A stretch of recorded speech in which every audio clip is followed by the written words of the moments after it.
નર્મદાના સાગબારા જંગલ જમીન ધરણાનો આજે 11મો દિવસ છે। ડેડિયાપાડાના પૂર્વ ધારાસભ્ય મહેશ વસાવા સમર્થનમાં આવ્યા।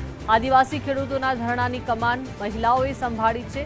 ઉમરપાડાના વનકર્મી સામે ગીત ગાય તંત્રને જગાડવા માટે પ્રયત્ન કરવામાં આવ્યો છે। ખેડૂતોને ધરણા પરથી હટી જવા માટે હવે કહેવામાં આવ્યું છે। ખેડૂતોને ધરણા પરથી હટાવી હવે મહિલાઓ મેદાને આવી છે।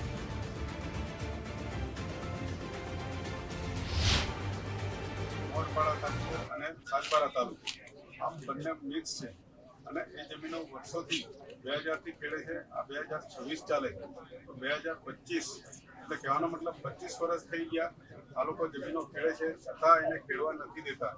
એટલે આદિવાસી સમાજે એક આંદોલન ઊભું કર્યું છે અને એ ધરણા પર આજે જ્યાં આ લોકોએ અવરોધ કર્યો હતો ત્યાં જ ધરણા પર લોકો બેઠા છે। અમારા બહેનો આટલી બધી ધરણા પર બેઠા હોય ને જ્યારે એને મેડિકલની સુવિધા નહીં હોય, જ્યારે બહારથી કોઈ લોકો એને દબાવવા માટે અહીં ગાડીઓ ફેરવતા હોય ને આ રોડ પર છે, કંઈ ગામમાં નથી, તો આ બહેનો કેટલા ટાઈમ અહીં ટકે।